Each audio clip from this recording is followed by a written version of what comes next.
교독합니다.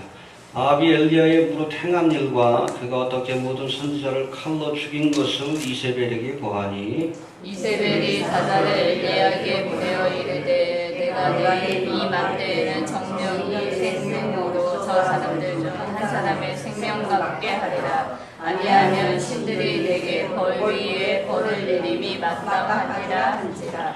저가 이 형편을 보고 일어나 그 생명을 위하여 도망하여 유다에 속한 브엘세바에 이르러 자기의 사환을 그곳에 머물게 하고 스스로 광야로 들어가 하루길쯤 행하고 한 로뎀나무 아래에 앉아서 죽기를 구하여 가로되 여호와여 넉넉하오니 지금 내 생명을 취하옵소서. 나는 내일을 주보다 낫지 못하네이다 하고 로뎀나무 아래 누워 자더니 천사가 어루만짐에 이르되 일어나서 먹으라 하는지라. 본즉 머리맡에 숯불에 구운 떡과 한 병 물이 있더라. 이에 먹고 마시고 다시 누웠더니 여호와의 사자가 또 다시 와서 어루만짐에 이르되 일어나서 먹으라. 네가 길을 이기지 못할까 하노라 하는지라. 이에 일어나 먹고 마시고 그 식물의 힘을 의지하여 40주 40야를 행하여 하나님의 산 호렙에 이르니라. 엘리야가 그곳 굴에 들어가 거기서 유하더니 여호와의 말씀이 저에게 임하여 이르시되 엘리야야 네가 어찌하여 여기 있느냐. 저가 대답하되 내가 만군의 하나님 여호와를 위하여 열심히 특심하오니 이는 이스라엘 자손이 주의 언약을 다르고 주의 사랑을 하며 칼로 주 선지자들을 죽였으며 오직 나만 남았거늘 저희가 내 생명을 찾아 취하려 하나이다. 여호와께서 가라사대 너는 나가서 여호와의 앞에서 산에 섰으라 하시더니 여호와께서 지나가시는데 여호와의 앞에 크고 강한 바람이 산을 가르고 바위를 부수나 바람 가운데 여호와께서 계시지 아니하며 바람 위에 지진이 있으나 지진 가운데도 여호와께서 계시지 아니하며 또 지진 후에 불이 부수나 불 가운데도 여호와께서 계시지 아니하더니 불 위에 세면 소리가 있는지라. 엘리야가 듣고 겉옷으로 얼굴을 가리우고 나가 굴 어귀 위에 섬에 소리가 있어 저에게 임하여 가라사대 엘리야야 네가 어찌하여 여기 있느냐. 저가 대답하되 내가 만군의 하나님 여호와를 위하여 열심히 특심하오니 이는 이스라엘 자손이 주의 언약을 버리고 주의 단을 벌며 칼로 주의 선지자들을 죽였음이오며 오직 나만 남았거늘 저희가 내 생명을 찾아 취하려 하나이다. 여호와께서 저에게 이르시되 너는 네 길을 돌이켜 광야로 말미암아 다메섹에 가서 이르거든 하사엘에게 기름을 부어 아람 왕이 되게 하고 너는 또 심지어 아들의 예후에게 기름을 부어 이스라엘 왕이 되게 하고 또 아벨 모자 사바의 아들 엘리사에게 기름을 부어 너를 대신하여 선지자가 되게 하라. 하사엘의 칼을 피하는 자를 예후가 죽일 것이요 예후의 칼을 피하는 자를 엘리사가 죽이리라. 그러나 내가 이스라엘 가운데 7,000일을 남기리니 다 무릎을 바알에게 꿇지 아니하고 다 그 입을 바알에게 맞추지 아니한 자니라. 아멘. 갈멜산상의 영적 대결을 통해 바알의 제사장 450인을 처단하는 큰 승리, 큰 영적인 승리를 경험한 엘리야였지만 이스라엘 땅에는 그가 기대했던 부흥의 역사, 회개와 구원의 역사, 또 하나님 앞에 돌아오는 부흥의 역사가 나타나지 않고 오히려 이세벨, 왕후 이세벨이 자신의 생명을 찾고 있다는 그런 참담한 소식을 듣게 됩니다. 여기에 크게 낙심한 엘리야가 광야로 도망하여 한 로뎀나무 아래 앉아서 하나님 앞에 죽기를 간청합니다. 그렇죠? 디프레션에 빠진 거예요. 하나님이 이런 엘리야를 위로하시기 위해서 주의 천사를 보내 떡과 물을 먹게 하시고 또 호렙산으로 이끌어서 그를 만나 주십니다. 할렐루야. 호렙산에서 엘리야를 만나 다시금 사명의 길을 갈 수 있도록 그에게 믿음과 용기를 주시고 힘을 주시는 것을 우리가 알게 돼요. 오늘 바로 이 사건을 통해서 하나님 앞에서 특별히 영적인 전쟁에 나선 하나님의 일꾼들에게 필요한 믿음이 무엇인가, 여기에 대해서 한번 생각해보는 시간을 갖도록 합니다. 우리가 WCC라는 그런 사단의 회를 우리가 물리치기 위해서 어찌 보면 엘리야와 같이 영적 전쟁을 치르고 있는데 우리에게 하나님께서 요구하시는 믿음이 있어요. 이 믿음에 대해서 생각해보고 또 다시 한번 우리 자신을 좀 돌아볼 수 있는 시간들이 좀 될 수 있기를 바랍니다. 첫 번째, 오늘 본문의 말씀해 보니까 큰 승리 뒤에 깊은 좌절과 실패를 경험하게 되었다는 거예요. 해봅시다. 선줄로 생각하는 자, 선줄로 생각하는 자, 넘어질까 조심하라. 넘어질까 조심하라. 알겠습니까? 그리고 때때로 하나님 앞에 큰 은혜를 경험하고 영적인 승리를 경험한 뒤에 오히려 시험에 드는 경우, 시험에 빠지는 경우를 경험할 때가 있다는 거예요. 갈멜산에서 하늘에서 불이 내려오는 기적을 일으키고 기손 시내가에서 바알의 선지자 450명을 처단함으로 이스라엘 땅의 회개와 부흥의 역사가 나타날 것으로 기대했지만 상황은 오히려 더 악화되고 있었습니다. 자신이 길리우던 바알의 선지자, 그렇죠? 월급을 줘가면서 길렀던 이 바알의 선지자 450명을 처단했다는 소식을 들은 왕후 이세벨이 이제 엘리야를 죽이겠다고 나섭니다. 여기 중에 한 사람과 같이 너를 네가 죽이리라. 오늘 밤에 내가 너를 죽이리라. 이 엘리야가 광야로 도망가서 한 로뎀 나무에 아래 앉아서 하나님 앞에 죽기를 청합니다. 큰 영적인 승리를 경험한 뒤에 오히려 그가 깊은 좌절과 실패를 경험했던 것을 우리가 알 수 있어요. 여러분, 성경을 보면 엘리야처럼 큰 영적인 승리를 경험한 뒤에 오히려 방심하다가 넘어진 사람들이 있어요. 영적인 실패를 경험한 사람들이 있습니다. 이 베드로가 가이사라 빌립보에서, 그렇죠? 예수님이 공생애를 마치고 예루살렘을 가시기 직전에 제자들과 함께 가이사라 빌립보에서 저들과 함께 시간을 가지셨어요. 그때 예수님이 물어봅니다. 사람들이 나에 대해서 뭐라고 하느냐? 엘리야 중에 하나, 뭐 선지자 중에 하나, 뭐 여러 이야기들이 있습니다. 그러니까 또 물어보시죠. 너희는 나를 누구라 하느냐? 모든 사람이 나서지 않을 때 이 베드로가 나서가지고 뭐라고 합니까? 주는 그리스도시요? 살아계신 하나님의 아들입니다. 할렐루야. 아멘. 정말 듣고 싶었던 고백이에요. 그걸 가르치려고 3년 동안 정성을 다하신 거거든. 예수님이 너무 기뻐하셨어요. 바요나 시몬아, 이것을 알게 하시는 네가 아니라 성령께서 하나님께서 알게 하신 것이다. 내가 네게 천국 열쇠를 주리니. 할렐루야. 그 신앙의 고백 위에 주는 그리스도시요 살아계신 하나님의 아들입니다. 그 고백 위에 교회를 세우겠다는 거예요. 근데 그 고백을 받으시고 나서 곧바로 예수님 뭐라고 합니까? 내가 얼마 있으면 예루살렘으로 가서 십자가를 지고 하나님의 사역을 완성해야 된다. 십자가의 길을 가려고 그렇게 하신다는 말씀을 주셨어요. 근데 이 베드로가 예수님의 갈 길, 십자가의 길을 가로막으면서 뭐라고 합니까? 주여 그리 마옵소서. 여러분, 예수님은 십자가를 지시기 위해서 오셨어요. 할렐루야.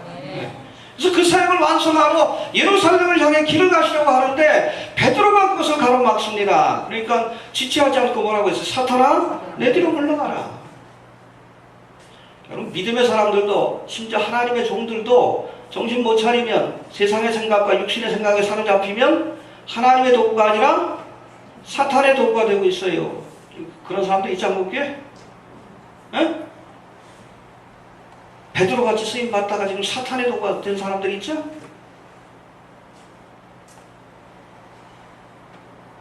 멋진 신앙 고백을 해가지고 우쭐해진 상태에서 예수님의 십자가의 길을 가로막으려고 하다 사탄이라는 소리 책망을 들었어요.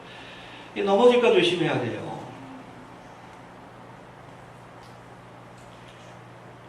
이사야 39장에 보면 히스기야의 사건도 나옵니다. 이 히스기야가 죽을 병에 걸리니까 이사야를 통해서 하나님께서 그에게 생명을 15년 동안 연장시켜 주셔요. 할렐루야. 너 죽는다 정리해라 그랬는데 히스기야가 하나님 앞에 기도하니까 15년 생명을 연장시켜 주겠다고 말씀하십니다. 이사야가 다시 돌아가가지고 그 말씀을 전해요. 그러고 나서 그가 하나님 앞에 큰 은혜를 경험하고 나서 이 바벨론에서 마침 사신이 왔어. 이 사람이 아프다는 소식을 듣고 사신을 보냈습니다. 우쭐한 마음에 궁전에 있는 모든 보물들을 다 보여줬어. 다 보여줬어. 자랑하고 싶어가지고. 그래서 하나님 뭐라고 합니까? 야, 다 빼앗기리라. 은혜 다음에 시험이 찾아오는 거예요. 해봅시다. 은혜 다음에 시험이 찾아온다. 시험이 찾아온다. WCC 우리 총회 막기 위해서 우리가 열심히 기도하는데 영적인 승리를 경험한다 할지라도 긴장을 풀면 안 돼요.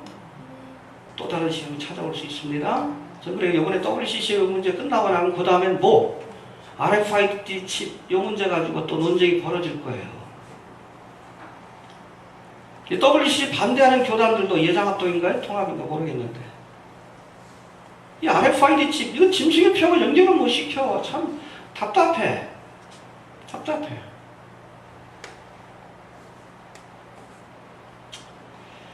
해봅시다. 손줄로 생각하는 자, 손줄로 생각하는 자 넘어질까 조심하라. 넘어질 것 조심하라. 우리 뒤에 시험이 찾아오는 거예요. 그래서 우리 기독교인들은 항상 긴장의 끈을 놓지 말아야 돼. 언제까지? 죽을 때까지, 죽을 때까지. 알겠습니까? 네. 마지막까지 긴장의 끈을 놓지 맙시다. 여하튼 하나님께서는 이 낙심한 엘리야에게 저를 호렙산을 이끌어 용기와 힘을 주시는데 우리 5절 한번 봅시다. 5절 시작. 노뎀나무 아래에 누워 자더니 천사가 어루만지며 이르되 일어나서 먹으라 하는지라. 예, 왕후 이세벨이 자신을 죽이기 위해 찾는다는 소식을 들은 엘리야가 크게 낙심해서 유다 광야로 도망칩니다. 그리고 아예 로뎀나무의 아래에 앉아가지고 하나님 앞에 죽기를 청해요. 이세벨이 죽이러 찾아다닌다는 사실보다 이스라엘 땅에 자신이 기대했던 부흥과 회개의 역사가 나타나지 않는다는 사실이 아마도 엘리야를 더 힘들게 만들었을 겁니다. 그래서 도망치듯이 광야로 나갔다가 이제 로뎀나무 아래에 앉아서 하나님 앞에 죽기를 청한 겁니다. 이런 엘리야에게 하나님께서는 천사를 보내서 할렐루야 떡과 물을 공급하시면서 그에게 힘을 주시고 그를 여호와의 성산인 호렙산으로 인도하셔요. 해봅시다. 호렙산으로 인도하셨다. 이 호렙산이 어떤 곳입니까? 구체적으로 여기가 어딘지 아직 몰라요. 지리학자마다 지금 뭐 여기다 저기다 얘기는 있지만 잘 모릅니다. 명확하진 않아요. 성지순례 갔다 오신 분들은 갔다 오신 분들도 계시겠지만 이걸 뭐 다른 말로 뭐라고 합니까? 신의 산. 이스라엘 백성들이 이걸 호렙산으로 부르기를 좋아해요. 알겠습니까? 이방인들이 부르는 명칭이 신의 산이기 때문에 이 호렙산이에요. 이 호렙산이 뭐예요? 모세가 하나님을 만난 곳이요. 할렐루야. 네. 하나님의 임재의 역사가 나타난 곳입니다. 그리고 출애굽한 이스라엘 백성들이 50일 만에 어디에 도착했어요? 호렙산에 도착해서 거기에서 모세를 통해 주시는 십계명의 말씀을 받고 하나님과 언약을 맺습니다. 할렐루야. 네. 언약을 맺음으로 비로소 하나님의 백성으로 거듭나게 돼요. 일종의 결혼식이라고 보시면 돼요. 하나님의 십계명을 통해서 하나님의 뜻을 전합니다. 이 예언의 말씀을 지켜라. 그러면 내가 너희 하나님이 될 것이고 너희는 제사장 나라가 될 것이고 만국 가운데 귀한 보배와 같은 존재가 될 것이다. 할렐루야. 네. 그리고 언약을 맺습니다. 이스라엘 백성이 그러겠습니다. 결혼식하고 똑같아. 신랑은 신부에게 신실하겠습니까? 그러겠습니다. 신부는 이렇게 신랑에게 신실하겠습니까? 그 언약을 통해서 하나님의 백성으로 거듭나게 돼요. 하나님의 말씀이 주어진 것이고 하나님의 임재의 역사가 나타난 것이 바로 호렙산 신의 산입니다. 해봅시다. 하나님의 임재가 나타나고 말씀이 주어진 것이다. 말씀이 주어진 것이다. 그래서 여호와의 성산입니다. 여호와의 성산.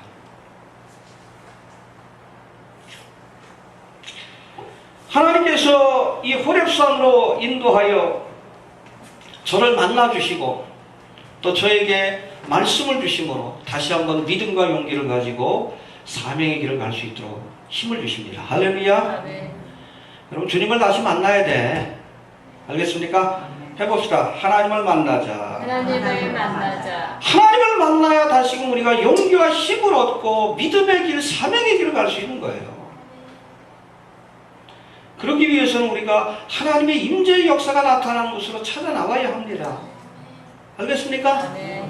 말씀을 통해 임재하시고 예배 가운데 임재하시는 하나님의 임재의 역사가 나타나는 여호와의 성산. 오늘 하나님의 진리가 바르게 선포되는 제단을 찾아 나와야 돼. 만납시다. 아멘. 세 번째, 호렙산에서 하나님께서 특별히 저에게 임재의 역사를 보여주시는데 우리 9절부터 자세히 소개되고 있습니다. 한번 봅시다. 9절부터 시작.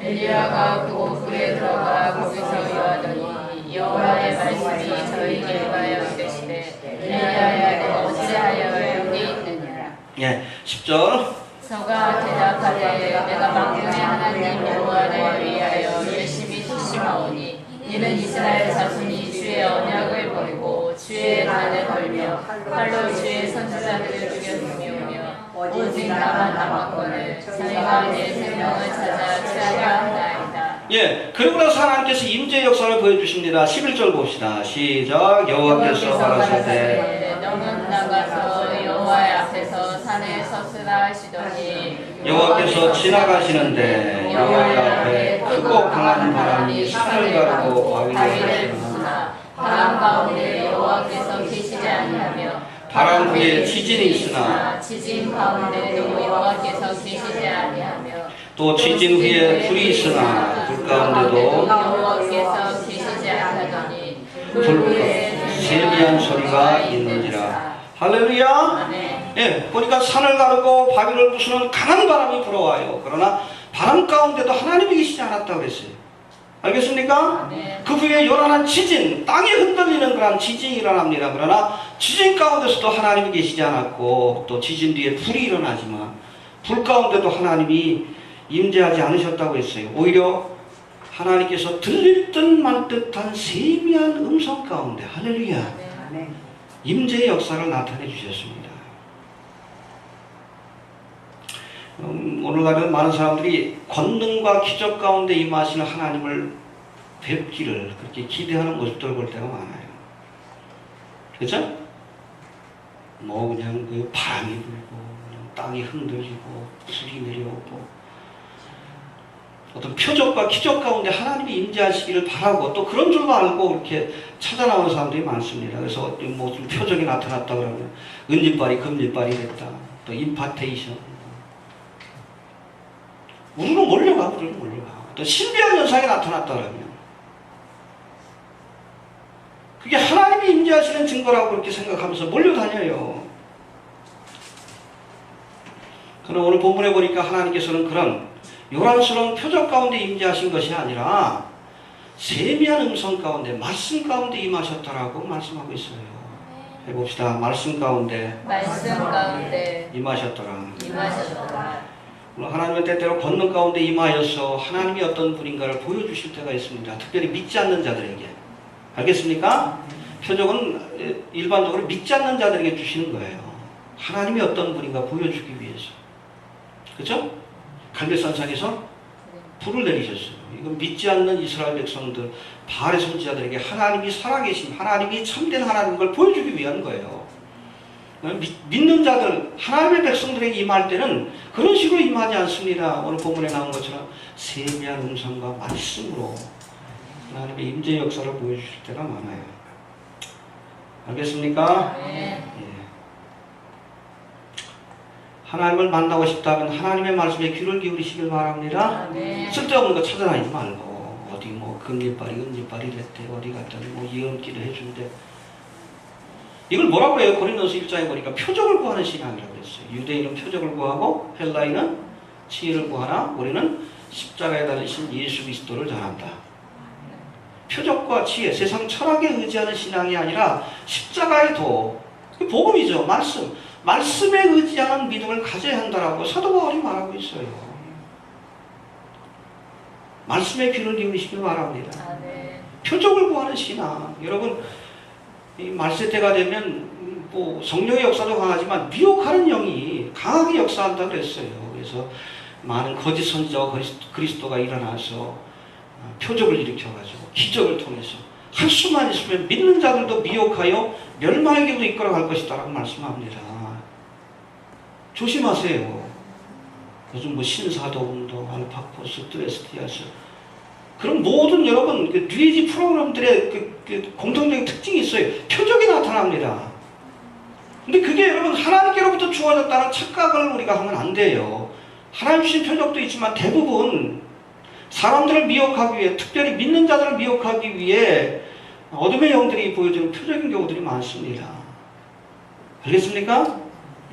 표적이 아니라 하나님의 말씀을 추구하는 그런 믿음을 우리가 가져야 합니다.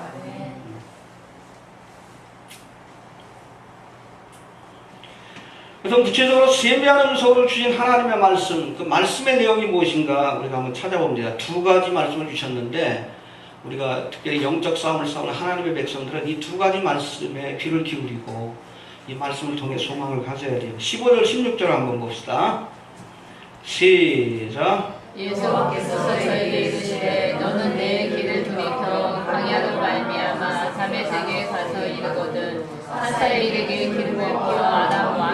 왕이 되게 하고 너는 이스라엘 아들 예후에게 기름을 부어 이스라엘 왕이 되게 하고 또 아벨도 네가 사마세아 아들 엘리사에게 기름을 부어 너를 대신하여 선지자가 되게 하라. 여러분, 엘리야의 불만이 뭡니까? 갈멜산상에서 놀라운 이적과 표적을 일으켰으니까 이제 곧바로 이스라엘 땅 가운데 하나님의 임재 역사가 나타나고 이스라엘 백성들이 회개하고 하나님 앞에 돌아오는 회개와 부흥의 역사가 나타날 걸 기대했는데 나타나지 않아요. 엘리야는 당장 어떤 하나님의 일들이 있기를 기대했는데 전혀 하나님의 역사가 나타나지 않습니다. 오히려 상황이 또 이상한 쪽으로 굴러가. 그래서 낙심한 거예요. 해봅시다. 당장 나타나지 않았다. 나타나지 않아. 이런 엘리야에게 하나님 주신 말씀이 뭡니까? 네가 시작했지만 마무리는 누가? 다른 사람이 할 것이다. 아람 왕 하사엘을 통해, 이스라엘 왕 예후를 통해, 또 네가 세울 선지자 엘리사를 통해 네가 시작한 일을 마무리 짓게 될 것이다. 할렐루야. 우리가 씨 뿌리는 비유에서도 알 수 있듯이 누군가가 씨를 뿌리면 누군가는 거두는 사역을 하는 거예요. 해봅시다. 누가 시작했으면 다른 사람이 마무리 짓게 되는 경우가 있다. 우리 급해. 그래서 당장 내 눈앞에 어떤 효과가 나타나고 결과가 나타나길 기대하는데 그렇지 않은 경우들이 있어요. 어떤 분들은 뿌리고만 가는 경우들이 있어요. 어떤 분은 거두는 경우들이 있습니다. 뭐가 더 재밌어요? 거두는 게 재밌지. 그렇죠? 당장 결과가 있으니까. 한국교회가 70년대, 80년대 크게 부흥했죠? 그때 그 목사님들이 목회를 잘해서가 아니에요. 그 전에. 일제시대 때 6.25를 거치면서 많은 순교의 피를 흘렸고, 이성복 목사님과 같이 정말 절망에 빠진 사람들에게 복음을 전한 많은 신실한 하나님의 사역자들이 뿌린 씨앗을 70년대, 80년대 거둔 거예요. 이 양반들이 그래가지고 뭐 큰 교회도 하고 목회적인 성공을 거뒀습니다. 근데 문제는 그렇게 성공을 거두면서 한쪽으로 좀 좋은 씨앗을 뿌려가지고 후배 목사들이 좋은 열매를 거둘 수 있도록 애써야 되는데 가라지를 뿌려놨어. 교회를 세속화시키고 자식들한테 교회 물려주는 이상한 전통이나 만들어놔가지고 전도의 문을 막아놓고 이상한 가라지를 뿌려놨어. 그 양반들이 지금 은퇴하고 나서도 뭐 벌써 몇 년이 지났는데 한국교회가 계속 침체, 마이너스 성장하고 있잖아요. 그 결과가 지금 나타나는 거예요. 여하튼 하나님의 일을 누군가가 시작하고 누군가가 또 다른 사람이 거둘 수 있는 거예요. 조급해하지 말라는 겁니다. 해봅시다. 조급해하지 말아라. 알겠습니까? 네. 그래서 어떤 목사님 그런 얘기를 합니다. 다 할 수도 없고 다 할 필요도 없다. 해봅시다. 모든 것을 다 할 수도 없고 다 할 필요도 없다. 네, 겸손해야 돼요. 하나님이 이러한 사람들은 내가 모든 걸 다 하겠다. 바로 그 마음 때문에 시험에 든 거예요. 내가 뭔가 좀 결과를 봐야 되겠는데. 근데 하나님 뭐라고 합니까? 야, 내가 한 일 헛되지 않다. 내가 시작한 일을 아람 왕 하사엘, 이스라엘 왕 예후, 그리고 또 다른 선지자 엘리사를 통해서 내가 거둘 것이다. 결국에는 여러분 그 시대를 통해서 예후의 시대 때 이 아합과 이세벨의 일족들이 다 하나님 앞에 심판을 받는 역사가 나타납니다. 할렐루야. 네. 그러나 그러기까지 시간이 필요해. 과정이 필요한 거예요. 눈에 아무런 증거도 안 보이고 또 결과가 나타나지 않는다고 낙심하지 말고 하나님의 시간을 기다립시다. 아멘. 눈물로 씨를 뿌리는 자는 기쁨으로 거두리라. 그러나 그 기간이 우리의 생각보다 길어질 수 있고 또 우리의 생애에서 보지 못할 수도 있습니다. 저도 뭐 인터넷을 통해서 열심히 지금이 종말의 때고 7년 대화만 때 어떤 일이 있을 것인지 알립니다. 책이 아마 나올 거예요. 좀 나온다 그러는데 출판사에서 미루고 있어가지고 인쇄가 좀 들어갔을 겁니다. WCC 전에 좀 나왔으면 좋겠는데. 특별히 요한계시록 같은 경우는 제가 여러 번 말씀드렸지만 우리 교인들한테는 이 땅에 left behind 남아있을 분들을 위해서 제가 쓰고 있는 글이에요. 이해가 됩니까? 제가 늘 얘기하죠? 우리 교회 시대, 은혜 시대를 사는 성도들은 요한계시록 3장까지만 보면 돼. 알겠습니까? 그러고 휴거 냅시다. 4장부터는 7년 동안 나는 거 하는 건데 이건 우리가 공중에서 주님과 함께 혼인잔치에 참여해야지 남아가지고 그 과정 다 지켜보면 안 되는 거예요. 그럼에도 불구하고 제가 글을 쓴 건 뭐 딴 건 아니에요. 이 땅에 레프트 비하인드 남을 사람들을 위한 거예요. 그들에게 가이드라인이 필요하잖아. 어떤 일이 있을 것이고 또 짐승의 표를 거부해야 되고 순교의 길을 가야 되는데 그럴 이유가 어디 있느냐. 그런 고난에도 불구하고 우리가 믿음을 지켜야 될 그 가치가 어디 있느냐. 그걸 이해를 해야 될 거 아니에요. 요한계시록 봐야지.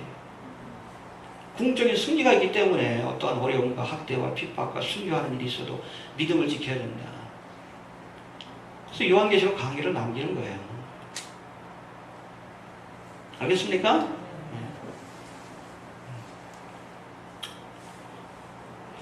두 번째 주신 말씀이 뭡니까?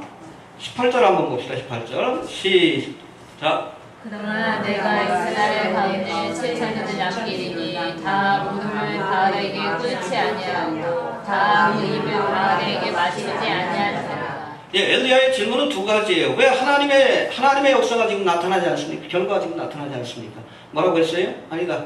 네가 세울 사람들을 통해서 하나님께서 시작한 일을 마무리 지을 것이다. 할렐루야. 두 번째 질문은 뭔가 하면 14절이에요. 14절 질문에 대한 대답입니다.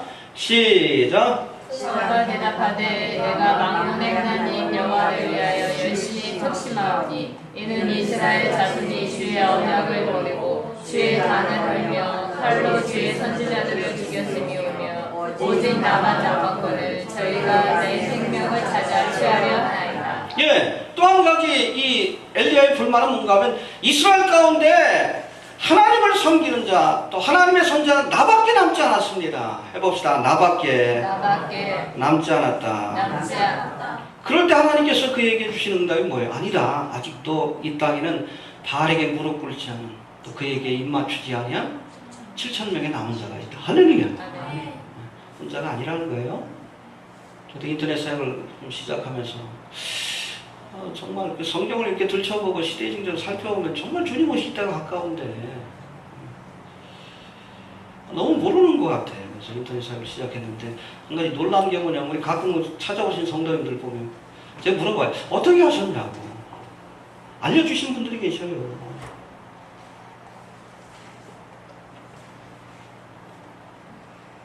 지금 종말의 때라는 것을 깨닫게 해주시는 분들이 계셔요.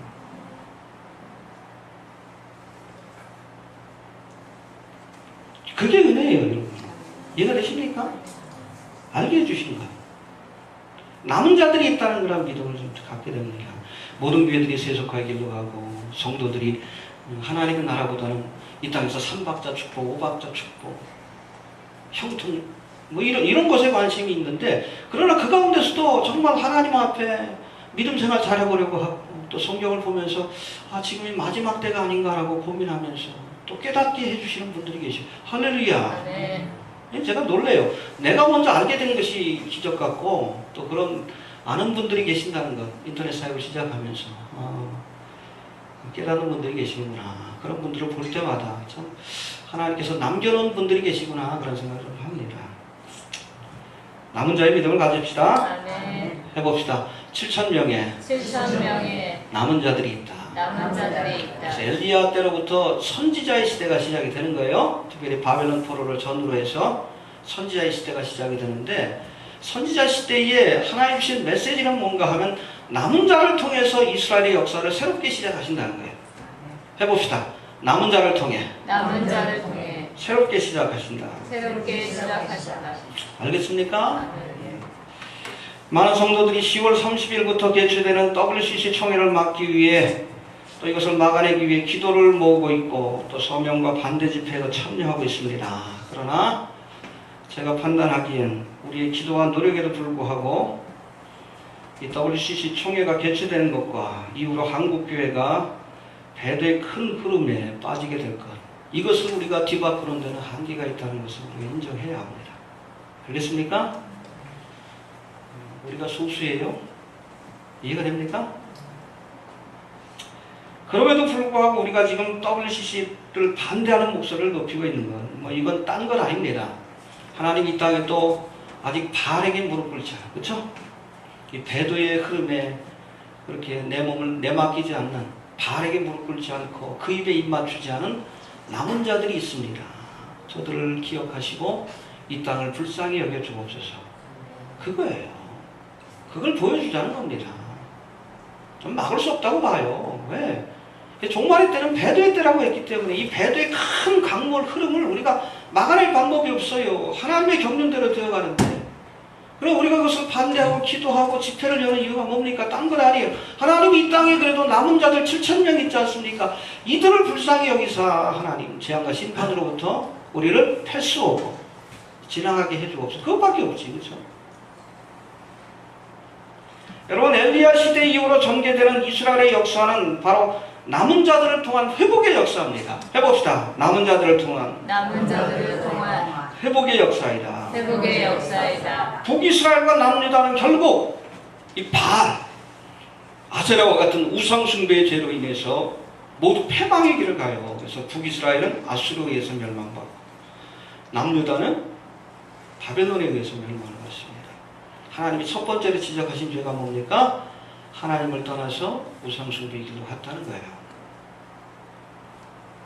하지만 이러한 불행한 역사 가운데서도 이사야, 예레미야, 에스겔, 다니엘과 같은 남은 자들을 통해서 이스라엘의 믿음이 이어질 수 있었습니다. 할렐루야. 그게 중요한 거예요.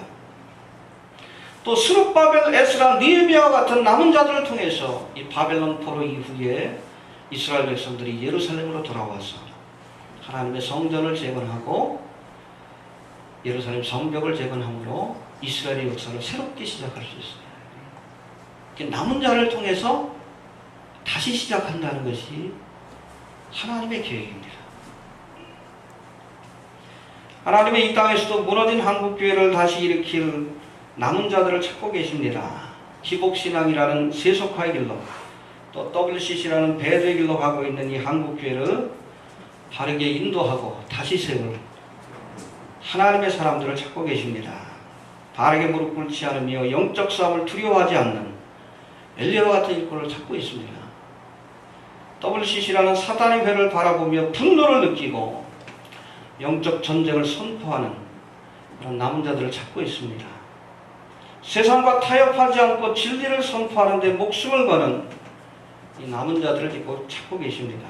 그리고 이스라엘의 역사 속에서 그랬던 것처럼 하나님께서는 바로 이 남은 자들을 통해, 알겠습니까? 네. 타협하지 않고 우상에게 무릎 꿇지 않는 배도의 길에 항거하는 남은 자들을 통해서 다시금 이 땅에 무너진 재단을 수축하시고 하나님의 나라를 세우시는 믿음의 역사를 이어갈 줄로 그렇게 믿습니다. 아멘. 예, 남은 자의 믿음을 가집시다. 아멘. 당장 우리가 눈에 결과가 나타나지 않는다 할지라도 엘리야처럼 낙심하지 말고 하나님의 음성을 들으면서 우리가 시작한 일을 하나님께서 마무리 지을 겁니다.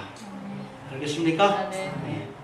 우리가 떠난 뒤에라도, 저는 분명히 믿어요. 우리가 떠난 뒤에라도 우리가 기도했던 것들 헛되지 않고 우리가 전했던 그 복음이 헛되지 않아서 이 땅에 많은 사람들, 한국교회가 되살아나고 출하지 못했던 사람들이 주님 앞에 돌아오는 놀라운 회개와 부흥의 역사가 반드시 나타날 줄로 이렇게 믿습니다. 아멘. 네. 낙심하지 맙시다. 아멘. 남은 자의 믿음을 갖고 끝까지 갑시다. 아멘.